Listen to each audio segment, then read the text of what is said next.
Hi everybody, it's Adam with HeartValveSurgery.com, and we're at the American Association for Thoracic Surgery meeting in Chicago, Illinois. I'm thrilled to be joined by Dr. Bill Brinkman, who is the director of the Thoracic Aortic Clinic at Baylor Scott & White, the Heart Hospital, Plano. Dr. Brinkman, it is great to see you again, and thanks for being with me today. Great to see you. Yeah, so we're here at AATS, and when we get together, we seem to always talk about the Ross procedure, which is one of your specialties. I'm a Ross procedure patient, and I'm just curious to know, as you have worked on your techniques and you've seen the data come out, how has that, or has it not, impacted the treatment guidelines for aortic valve disease?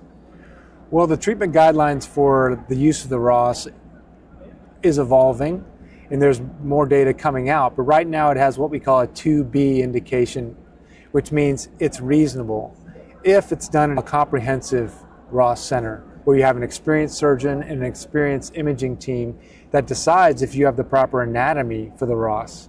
And I think if you have the proper anatomy and you have an experienced surgeon, the Ross is a beautiful thing and it has very good results. Yeah, and so let's talk about the beautiful thing. For you, the results and the benefits for the patients are what? Well, primarily, it's the only valve operation that puts you back on a normal life expectancy curve. You don't have to be on Coumadin. It decreases your incidence of bleeding and thromboembolic events. And I also personally believe that the flow through the heart is more natural.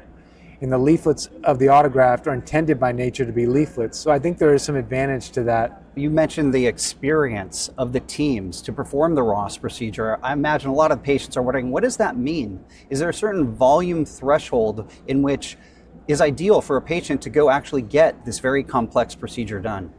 Yeah, like a lot of complex procedures in surgery, there is a volume quality threshold.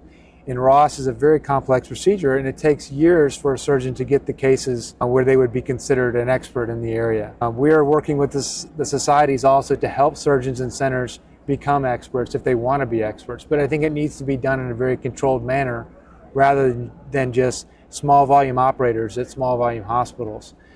Those don't tend to get the best results. That is great advice, great points, great for the people in our community to hear from you, Dr. Brinkman. Yeah. And as always, thanks for the work you're doing, both you and your team at Baylor Scott & White, the Heart Hospital. Thanks for being with me today. Thanks, enjoyed it.